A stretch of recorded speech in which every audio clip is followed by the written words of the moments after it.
పడిపోతున్న ప్రతి ఒక్క సంరక్షణ ప్రభుత్వానికి కోరిక పరిచినటువంటి కుటుంబ సభ్యులకు, సంఘ సభ్యులకు, దైవజనులకు, ప్రభులతో కూడా నాలంలో అంత బాగున్నారు కదా. అది రాత్రి దేవుడిచ్చిన సందేశం ద్వారా యేసు వైపు చూస్తూ పరిగెత్తుదాం, యేసు వైపు చూస్తూ పరిగెత్తుదాం. మొదటి పత్రిక 12వ అధ్యాయము 2వ వచనం.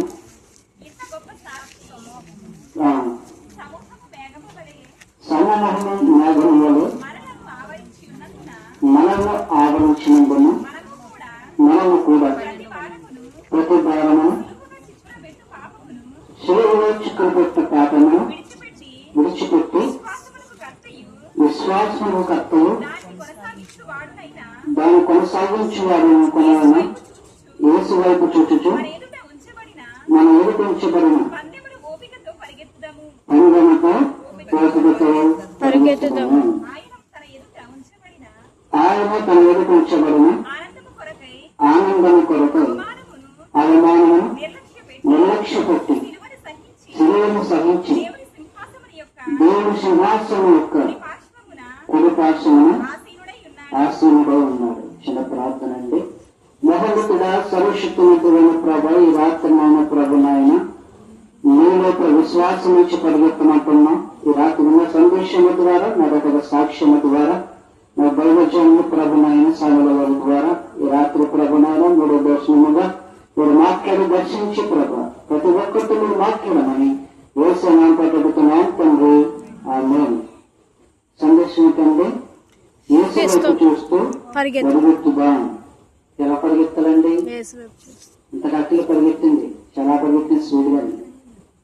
అంటే పరిగెత్తడంలో కూడా ఎలా ఉంటుందంటే, యవనస్తులు పరిగెత్తినప్పుడు ఎలా పరిగెత్తారంటే, ఎప్పుడు త్వరగైపోతుందని పరిగెత్తినప్పుడు ఎలా పరిగెడతారో, క్రీస్తు దగ్గరకు వచ్చినప్పటికీ అంత పరలోకానికి దగ్గరగా మనం ఉండాలని తెలియజేస్తుంది. ఎందుకంటే ఇది దేవతాలుగా చివరిగా చిక్కుపెట్టే పాపం విడిచిపెట్టి విశ్వాసం దాన్ని కొనసాగించేవారు యేసు వైపు చూచు మన ఏదైనా పందెములో ఓపికతో పరిగెత్తుగా అంటున్నాడు.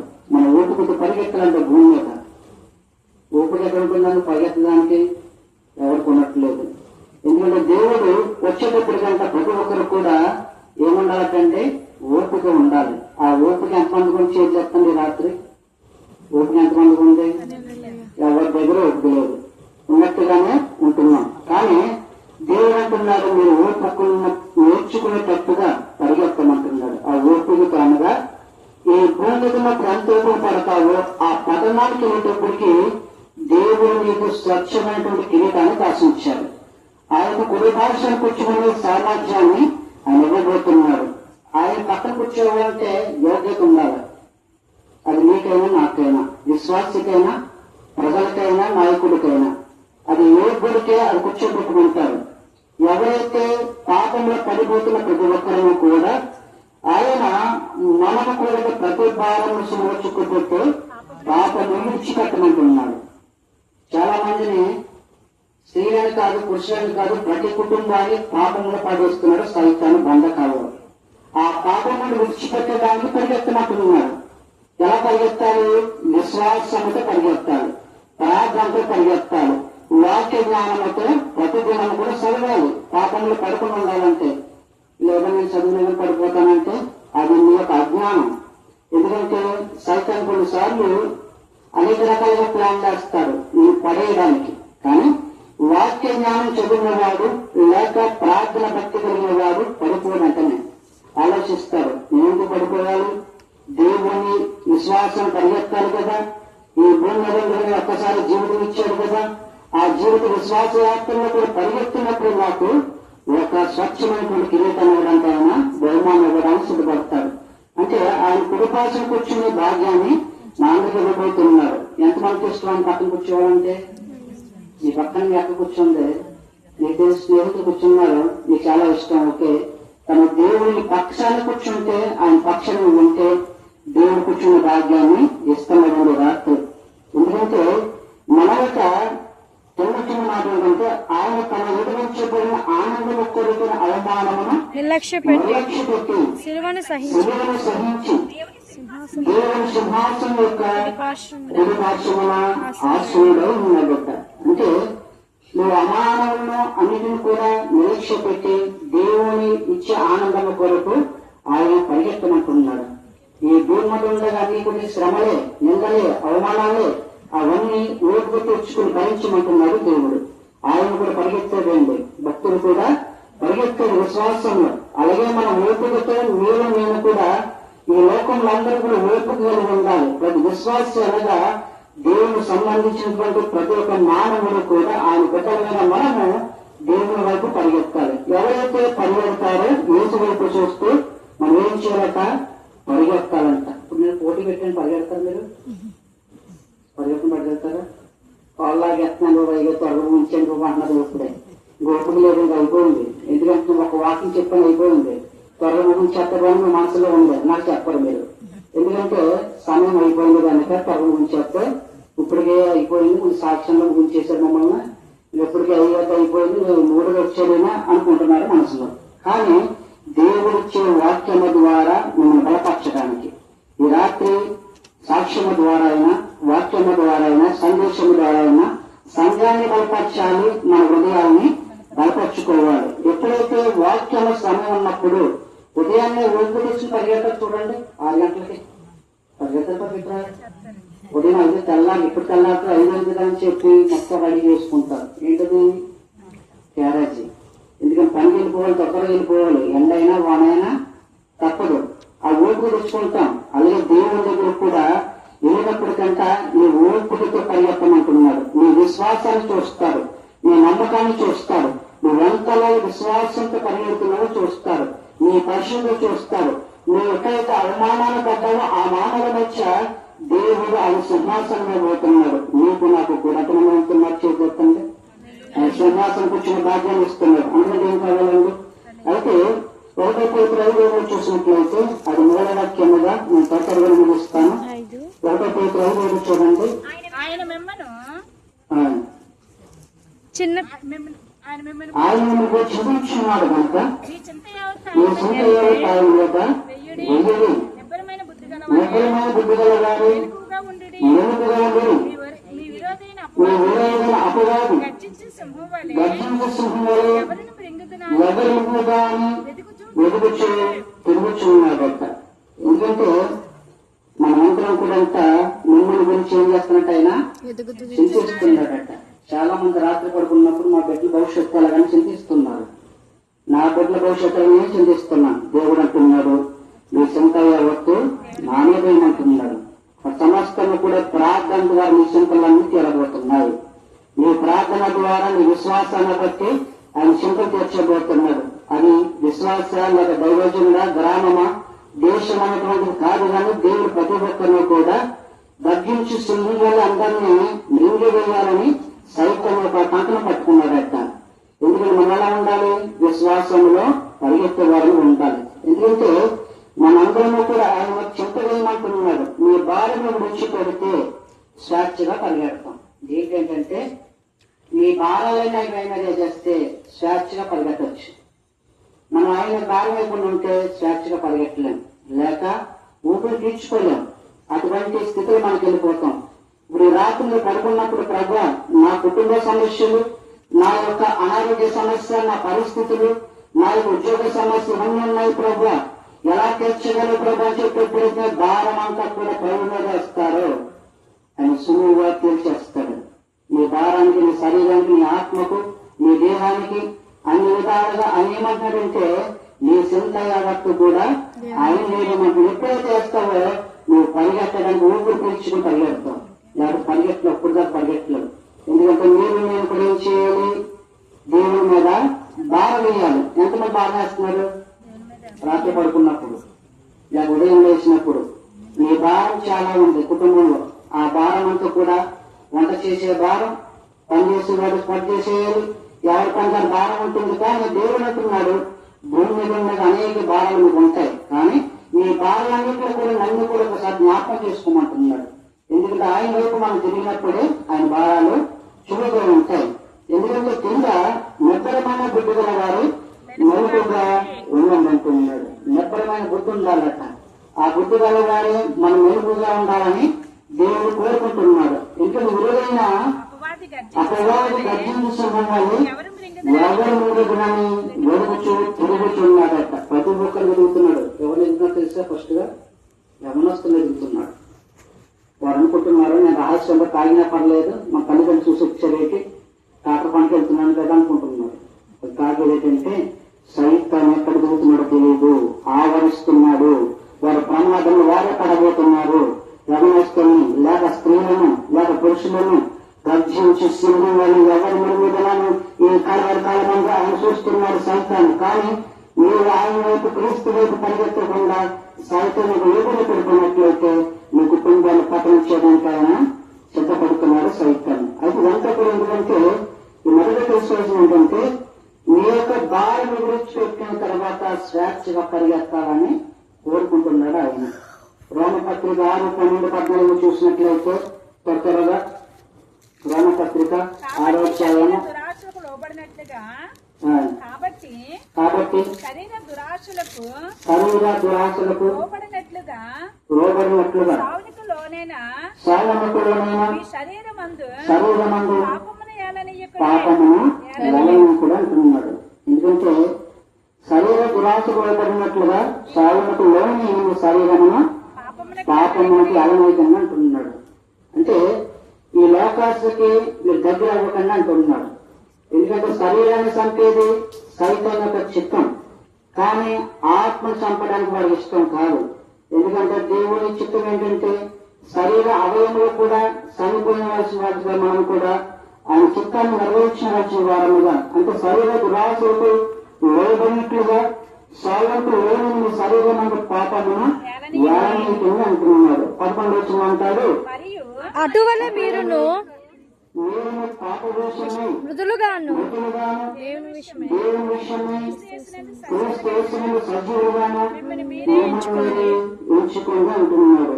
పాప విషయంలో మనం చనిపోవాలి, క్రీస్తు విషయంలో మనం బ్రతకాలి అని చెప్పి ప్రభు వారు మిమ్మల్ని మీరు ఎంచుకోండి అని చెప్పి ఆనాడు రోమ సంఘానికి తెలియజేసినట్లుగా ఈ రాత్రి మనకి గ్రామానికి మన కుటుంబానికి బలపరచడానికి రాత్రి మనం తెలియజేసిన వాక్యాన్ని బట్టి మన అందరము కూడా లోన్ అవ్వకుండా చూసుకోవాలి.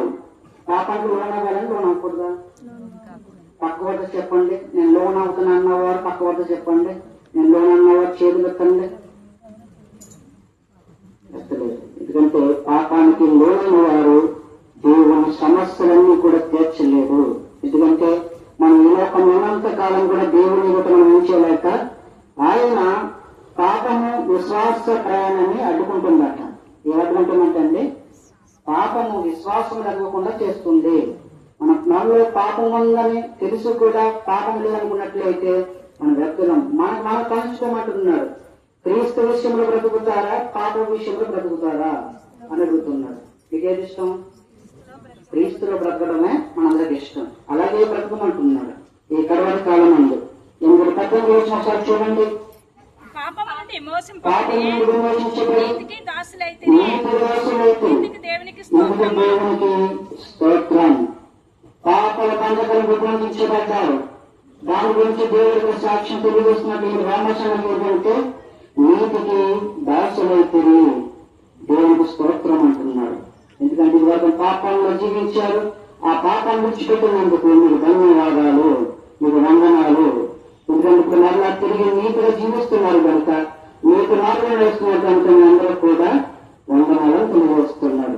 ఎందుకంటే మనమందరం కూడా కింద చదవండి ఒకసారి. మీ శరీర బలహీనతను బట్టి మనుష్య రీతిగా మాట్లాడుచున్నాం. ఏమనగా అక్రమం చేయుటకే అపవిత్రతకును అక్రమమునకును మీ అవయములను దాసులుగా ఎలాగ అప్పగించుదురో అలాగే పరిశుద్ధత కలుగుటకే ఇప్పుడు మీ అవయములను నీతికి దాసులుగా అప్పగించుడి. మీరు పాపము దోషమైనప్పుడు నీతి విషయమే నిర్బంధం లేని వారై ఉంటే అప్పటి క్రియల వలన మీకేమి ఫలము కలిగిన వాటిని గురించి మీరు ఇప్పుడు సిగ్గుపడుచున్నారు.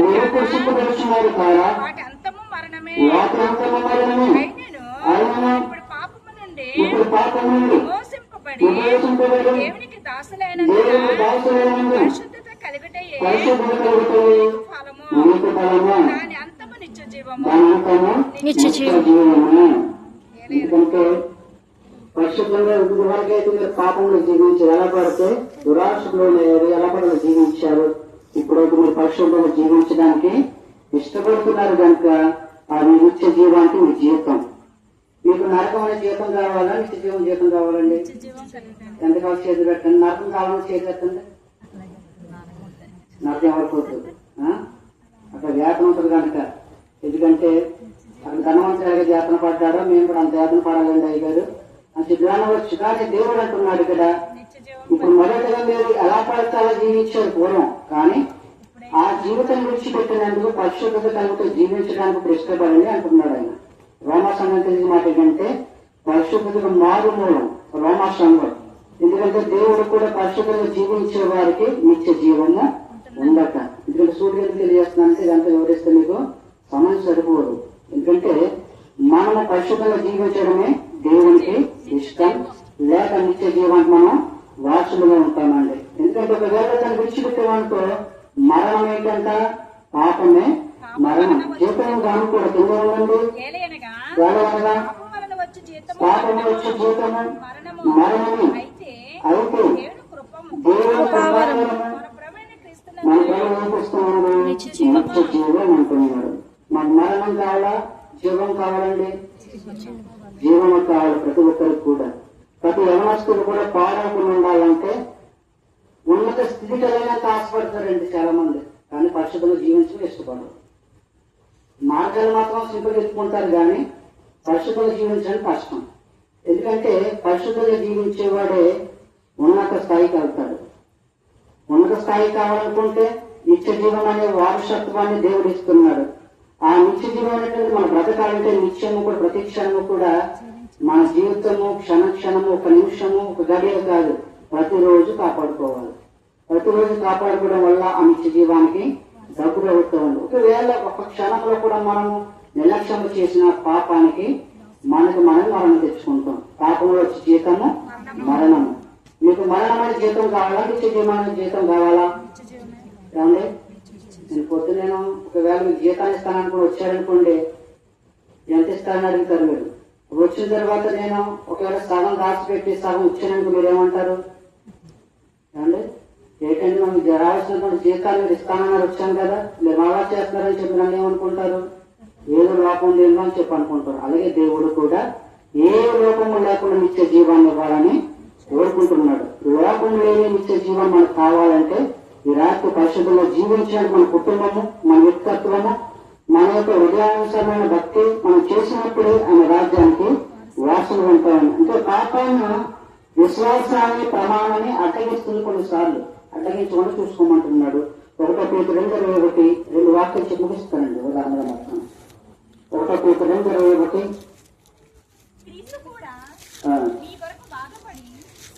క్రీస్తు కూడా మీ కొరకు బాధపడి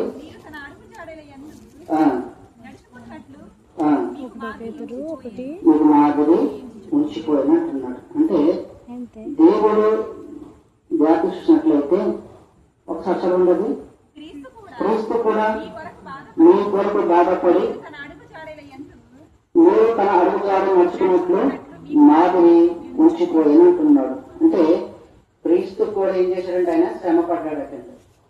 ఆయన శ్రమ పడుతూ కూడా ఒక మాదిరి చూపించి ఆ శిష్యులకి వెళ్ళిపోయాడట.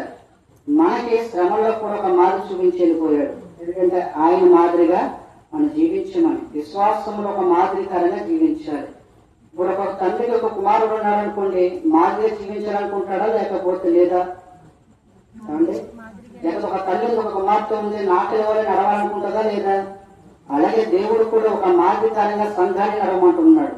క్రీస్తులు నేను శ్రమలు పడ్డాను, ఆ శ్రమలు పడుతూ కూడా శిష్యులకు తెలియజేస్తున్నాడు, మీరు నాకు మాదిరికరంగా నడవండి, సంఘాన్ని కూడా అలా నడిపించండి చెప్పి కోరుకుంటున్నాడు దేవుడు రాత్రి. ఏంటంటే యేసు మనకు మాదిరి చూపించిపోయాడంట. యేసు వైపు చూస్తూ పరిగెత్తుదామన్నా, మొదటిగా ఏప్రిల్ 12 మనం కూడా ప్రతి భారము చూడపెట్టి పాపం విడిచిపెట్టి విశ్వాసాలకు యేసు వైపు చూస్తూ మన పరిగెత్తాలి. మొదటిగా ఒకటో పేతురు 5:8 భారము విడిచిపెట్టిన వారు స్వేచ్ఛగా పరిగెడతారు. భారాలు విడిచిపెట్టి ప్రభు మీద వేసినప్పుడే స్వేచ్ఛగా బ్రతకగలరు. అలాగే రోమ 6:12 పట్టణం చూసినాం కదా, పాపము విశ్వాస ప్రమాణాన్ని అడ్డుకుంటుందట. అది అడ్డుకోకుండా చూసుకునేటట్టుగా మనం ఉండాలి. 3:1 ఇప్పుడు చదివారు కదా, యేసు మనకు మాదిరి ఉంచి వెళ్ళాడట. మనము దేవునికి మాదిరికరంగా పరిగెత్తాలి. అలాగే యాకోబు 1:12 చూడండి, త్వరగా. సోదర సహించువాడు ధన్యుడు, సోదర సహించేవాడు ధన్యుడు, అతడు సోదర పిలిచిన వాడై ఆ, ప్రభువు తను ప్రేమించిన వారికి ఆ. వాగ్దానం చేసిన జీవ కిరీటం పొందును. అయితే సోదర సహించేవాడు ధన్యుడు, అతడు సోదరకు నిలిచిన వారు ప్రభువును ప్రేమించిన వారికి వాగ్దానం చేసిన కిరీటము పొందునంటున్నాడు.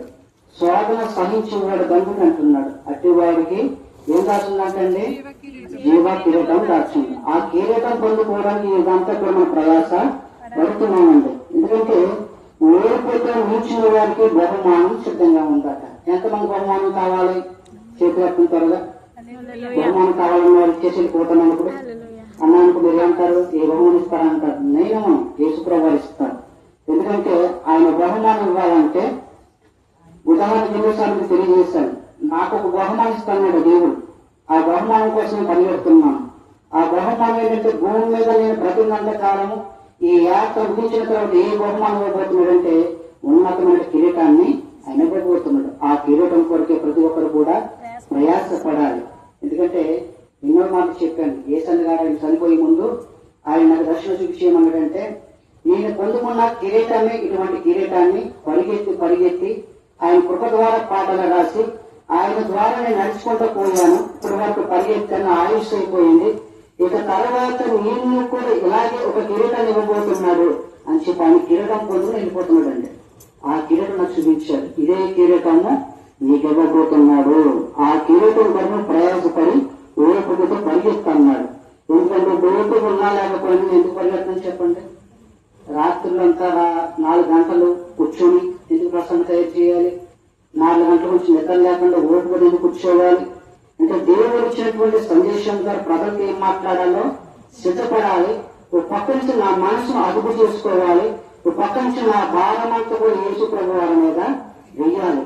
ఓపికతో నేను పరిగెత్తినప్పుడే ఓపిక వచ్చిన పరిగెత్తాను. నేను ఓపిక లేకుండా కూడా చాలా ఏం చేస్తానంటే మళ్ళీ తిరిగి తెల్లవారుజామున సరే వాక్యం చదవడానికి ఇష్టపడతాను, లేక ప్రార్థన చేయడానికి ఇష్టపడతాను. మెలుపు అయిపోతుంది. ఆ మెలుపులో కూడా వాక్యం గుర్తొస్తుంది.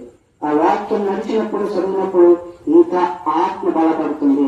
ఎంతమంది ఆత్మ బలపరచబడుతున్నారు రాత్రి? కానీ నేను చెప్పి ముగిస్తాను ఒక వాక్యం. ఎందుకంటే మీరు బలపరచబడకుండా వెళ్ళినట్లయితే, చెప్పిన సందేశం అర్థమవ్వకుండా బ్రతుకులో మీరు మార్చుకున్నట్లయితే, దేవుడు రాత్రి సంఘమే కాదు గ్రామం ఉంటుంది వర్తమానం. దేవుడిచ్చే సందేశం కోరి అర్పించలేదు. దేవుడు మరొకసారి సమయం ఇస్తే కనుక మనం సమయం ఇచ్చినప్పుడు నడుచుకుంటున్నామో దేవుడు చూస్తారు.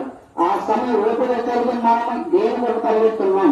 ఈ లోకంలో మన కుటుంబంగా పరిగెడుతున్నారు ఓకే, కానీ దేవుడి కొరకు ఎంత పరిగెడుతున్నాయో ఆయన నీ విశ్వాసాన్ని, నీ పరిశుభ్రతను, నీ నమ్మకాన్ని చూసి ఆయన కిరీటం ఇస్తాడు.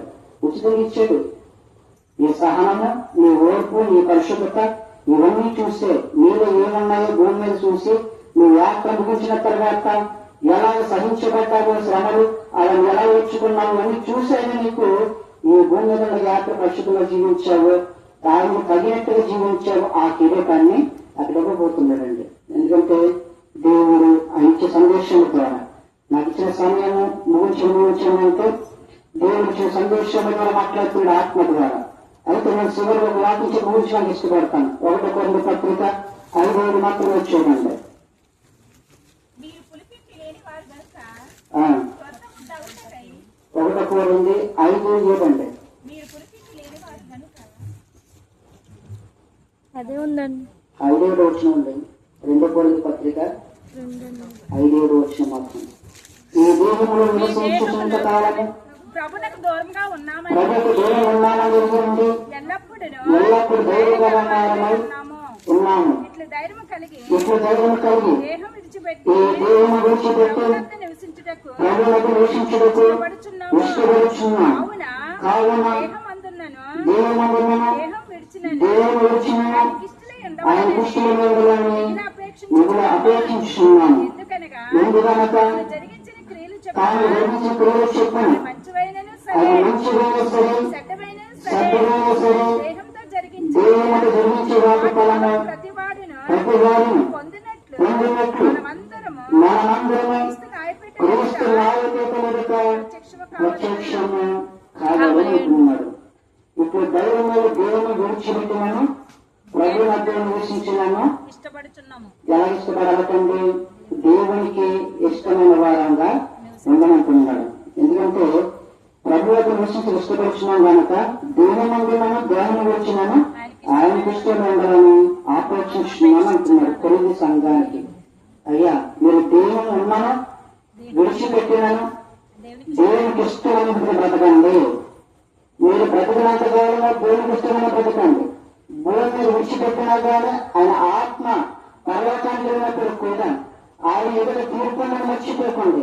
ఆ తీర్పులో మీకు ఎందుకంటే చెడ్డ తీర్పు చేసినా సరే మంచి తీర్పు చేసినా సరే అక్కడ తీర్పు ఉందని మర్చిపోకండి అని చెప్పి రాత్రి సభ సంతోషంగా సంఘానికి తెలియజేస్తున్నారండి.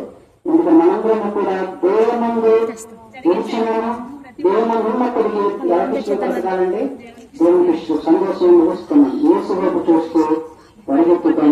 ఎప్పుడు 12 వచ్చిన ప్రకారంగా మనము కూడా ప్రతి భారం చిక్కుపడతాను విడిచిపెట్టి విశ్వాసం కర్తైన యేసు వైపు చూసి పరిగెత్తాలి. అలాగే మొదటిగా 1:5 తెలియజేస్తాను. భారము విడిచిపెట్టిన వారు స్వేచ్ఛగా పరిగెడతారు. రోమ 6:12 నుండి 14 వరకు పాపం విశ్వాస ప్రమాణము అడ్డుకుంటుంది. 1 Peter 2:21 ప్రకారము యేసు మనకి మాదిరిగా ఉన్నాడు, మనం కూడా మాదిరిగా బ్రతకాలి. యాకోబు 1:12 ప్రకారంగా ఓర్పుతో నిలిచిన వారికి బహుమానము సిద్ధంగా ఉంది. ఎందుకంటే మనం ప్రార్థన చేస్తున్న సరిపడి పరలోకపు తండ్రి నీ జీవితంలో నేను కూడా ప్రభ పరిగెత్తే వారికి ఉంటాను ప్రభు. విశ్వాసం ఊరుకోని ప్రభ విశ్వాసం ఊరుకోకుండా నీకు ఇచ్చేవాళ్ళు వాసన ఉంటాను ఎవరైతే ప్రార్థన చేస్తారో నిత్యం కూడా బ్రతకడానికి మనము సహాయం చేసేవారుగా ఉంటారు. ఎందుకంటే 2 Corinthians 5 ప్రకారంగా చెప్పిన రీతిగా మనం ఎన్నో వాక్యాలు విన్నాం. ఈ వాక్యం ద్వారా దీవించిన బాధ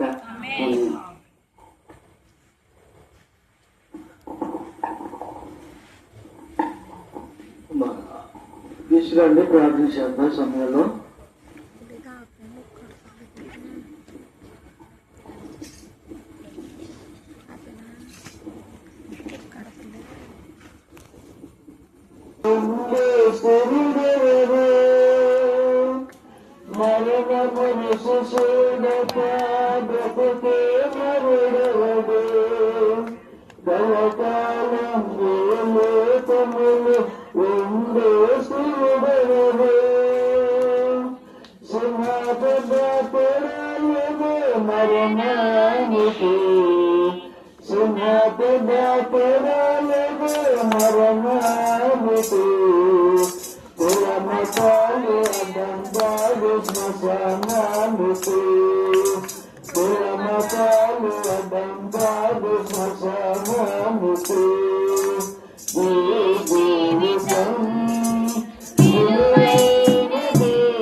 ఎంతవరకు ఇచ్చినటువంటి వాక్య సందేశం ద్వారా కుటుంబానికి సంఘ ప్రార్థన ద్వారా కుటుంబానికి మరి అందరూ రక్షించబడ్డారు. కుటుంబంలో రామకృష్ణకి రక్షణ ఉన్నట లేదు.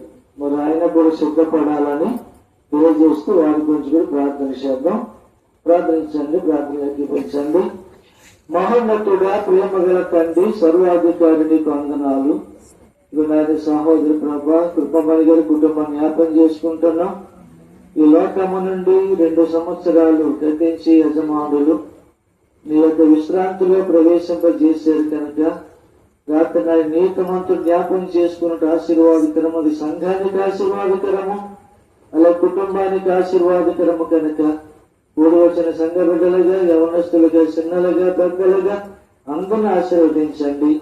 వారు సిద్ధపాటు చేసుకున్నటువంటి అల్పాహారం కూడా దీవించండి. అర్పణ కూడా ఆశీర్వదించమని అడిగి వేడుకొనుచున్నాను మా పరమ తండ్రి. ఆమేన్. హల్లెలూయా.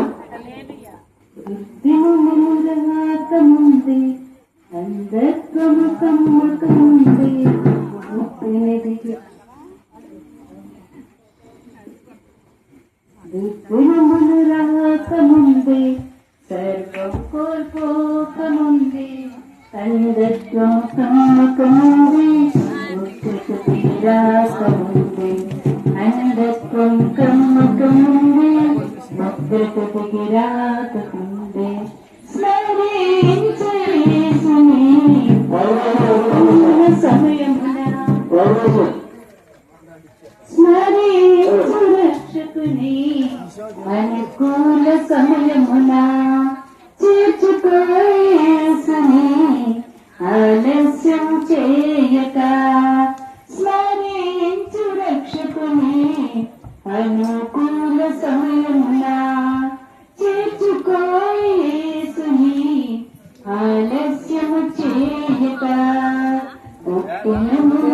రాకముందే సర్వం కోల్పోకముందే అందత్వము కమ్మకముందే ఉగ్రతకి రాకముందే అందత్వము కమ్మకముందే ఉగ్రతకి రాకముందే సాగిపోయిన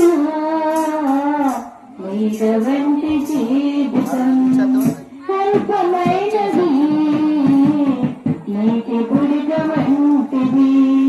సాగిపోయిన నీడ వంటి జీవితం అల్పమైనది, నీటి బుడిగ వంటిది.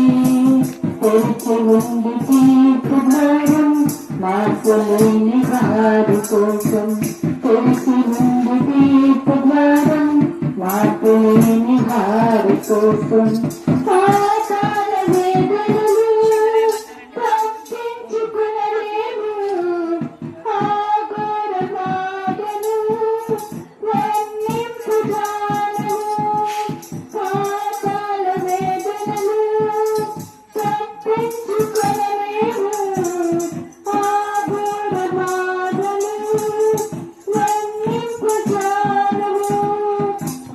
దినములు రాకముందే సౌగం కోల్పోకముందే అందత్వం కమ్మకముందే ఉగ్రతకి రాకముందే అందత్వము కమ్మకముందే ఉగ్రతకి రాకముందే తరాసులేని నీకు కూడా రావు మృతమైన దేహం పనికిరాదు దేనికి.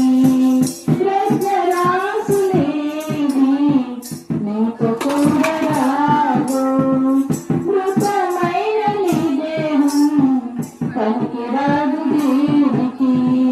యేసుక్రీస్తు ప్రభువునందే ఉంది నీకు రక్షణ. యేసుక్రీస్తు ప్రభువునందే ఉంది నీకు రక్షణ. తొలగించు శ్రమలన్నీ కనుగొనము సత్యాన్ని విశ్వసించు యేసుని విడిచిపెట్టు పాపాన్ని. తొలగించు శ్రమలన్నీ కనుగొనము సత్యాన్ని విశ్వసించు యేసుని విడిచిపెట్టు పాపాన్ని.